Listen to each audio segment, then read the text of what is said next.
Bienvenidos a esta segunda parte del mini MOOC de la Agencia Francesa de Desarrollo dedicada a los riesgos financieros climáticos. En los videos anteriores hemos visto los principales conceptos relativos a los riesgos financieros climáticos. En los 4 videos siguientes explicaremos con más detalle la manera en que dichos riesgos pueden afectar a los distintos actores económicos.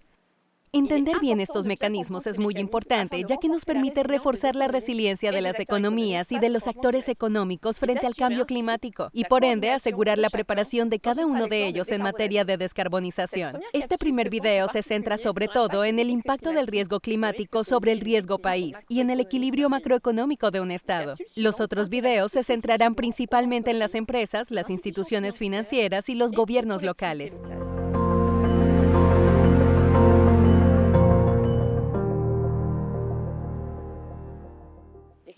Los riesgos climáticos, ya sean físicos o de transición, pueden afectar a la economía real, a la estabilidad financiera y a las finanzas públicas de un Estado.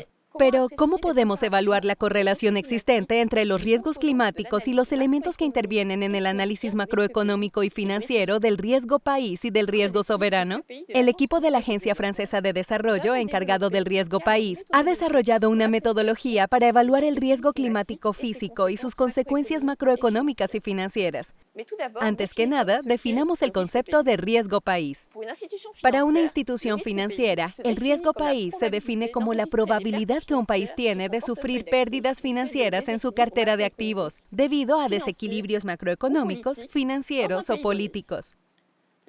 El análisis del riesgo país consiste en evaluar el crecimiento de cada país teniendo en cuenta la incidencia de sus vulnerabilidades económicas, financieras y sociopolíticas. Para realizar un diagnóstico económico, se analizan 5 elementos: el crecimiento, el sistema financiero, las finanzas públicas, la financiación externa y el riesgo sociopolítico.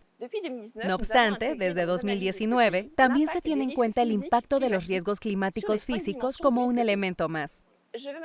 Ahora les voy a hablar de la metodología que el equipo de la Agencia Francesa de Desarrollo, encargado del riesgo país, ha desarrollado para analizar los riesgos climáticos físicos. Esta metodología se basa en una evaluación cualitativa del riesgo. Para ello, se tiene en cuenta la exposición a amenazas climáticas y la vulnerabilidad intrínseca de cada país. En este sentido, hemos adoptado la definición de riesgo climático físico propuesta por el IPCC. Según el IPCC, el riesgo climático físico de un país depende de su exposición a amenazas climáticas y a la vulnerabilidad. Para entender lo que el IPCC propone, es importante diferenciar bien los términos empleados.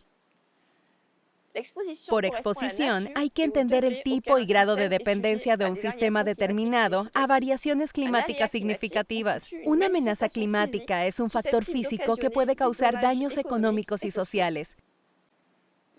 Las amenazas que se tienen en cuenta son las siguientes: el aumento de las temperaturas, el aumento del nivel del mar, la perturbación de las precipitaciones, ya sea por estrés hídrico o lluvias extremas.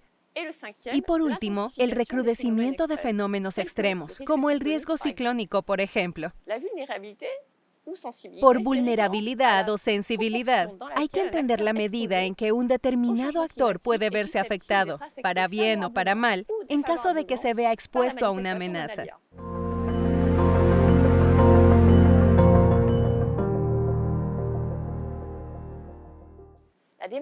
Nuestro análisis del riesgo climático físico se divide en 4 pasos. Estos 4 pasos son los siguientes. El primero consiste en evaluar la exposición del país a las amenazas climáticas. El segundo, en confrontar la exposición a dichas amenazas con la vulnerabilidad sectorial. El tercero permite evaluar la correlación existente entre los riesgos climáticos físicos y los elementos que intervienen en el riesgo país. El último paso consiste en evaluar la resiliencia y la adaptación al cambio climático de cada país. Ahora vamos a explicar cada paso con detalle.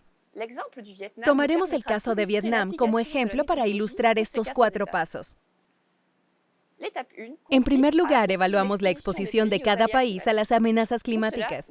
Para ello, nos basamos en indicadores e informes proporcionados por proveedores externos de datos climáticos, tales como el 427, el Banco Mundial o el FMI. En el caso de Vietnam, por ejemplo, el grado de exposición a distintas amenazas climáticas es elevado.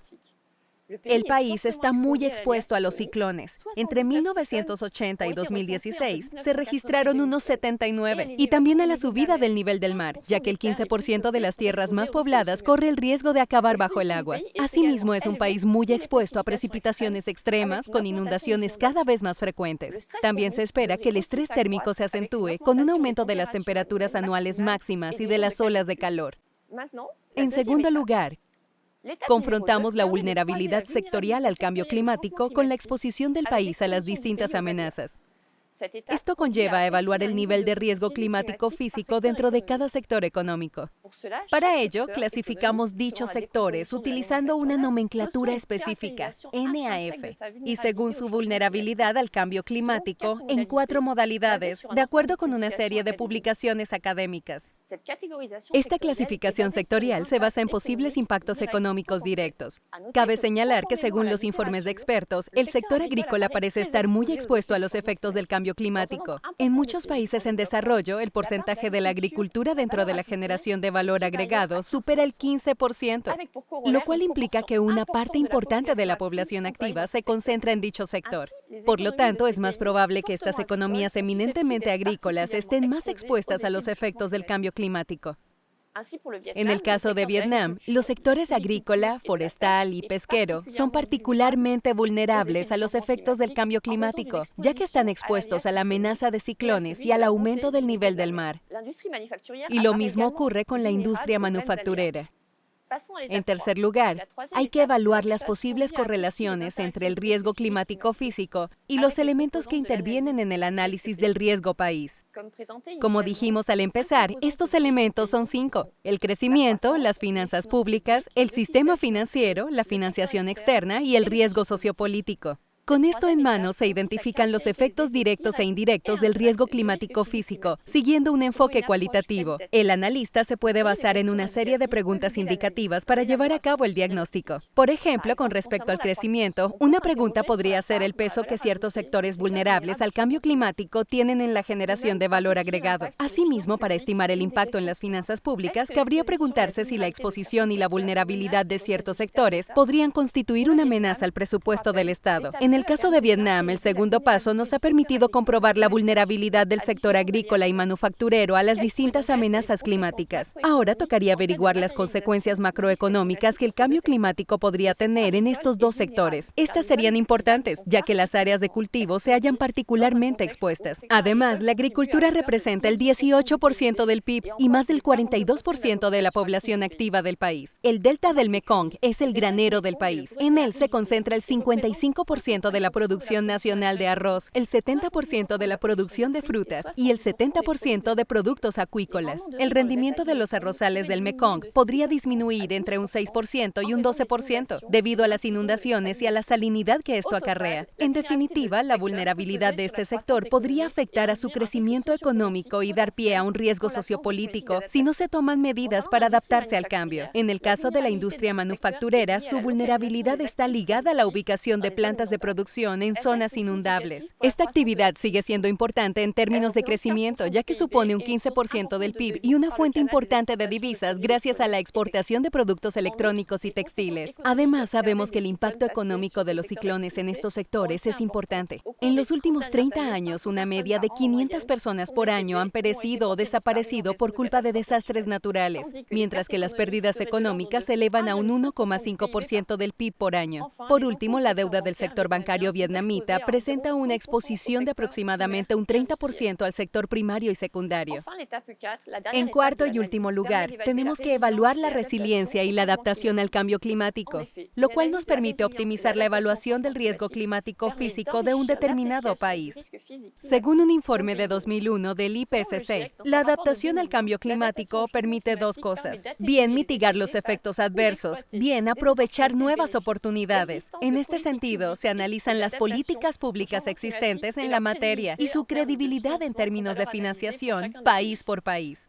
En el caso de Vietnam, el gobierno del país ha tomado importantes medidas a este respecto, especialmente en la región del delta del Mekong, mediante un Plan Nacional de Adaptación. La Agencia Francesa de Desarrollo lleva varios años cooperando con Vietnam para ayudar a este país a luchar contra el cambio climático. En la ciudad de Dien Bien Phu, por ejemplo, ha cofinanciado una infraestructura que permite contener los márgenes del río y el riesgo de inundación.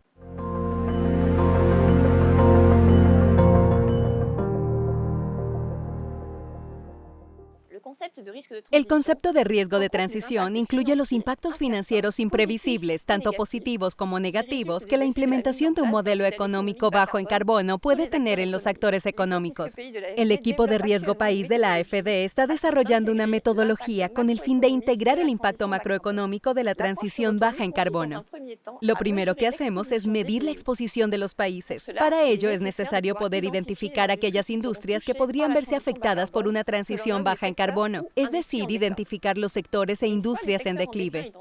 Una vez identificados, tenemos que estimar el peso y los efectos que estos podrían tener en el conjunto de la economía. De este modo, el análisis permitirá evaluar el impacto de la transición baja en carbono a nivel macroeconómico y socioeconómico. Esto incluye, por ejemplo, evaluar la capacidad de las industrias en declive para generar divisas en función del peso que éstas tienen en el comercio exterior del país. Asimismo, dependiendo de la composición de los ingresos y gastos presupuestarios, la transición baja en carbono podría ser perjudicial para las finanzas públicas de un país. Ese es el caso de los países cuyos ingresos dependen en gran medida de las industrias en declive. En definitiva, el análisis de riesgos climáticos se ha convertido en una herramienta fundamental para que las instituciones financieras puedan evaluar la resiliencia económica de los países en los que operan. Y también es fundamental para los tomadores de decisiones públicas, sobre todo para orientar la acción pública y luchar contra el cambio climático. Así pues, un análisis detallado de la exposición de la economía de un país a las amenazas climáticas y a sus vulnerabilidades nos permite identificar sus puntos débiles, pero también estrategias de adaptación relevantes y, en última instancia, reforzar la resiliencia del país y de su economía.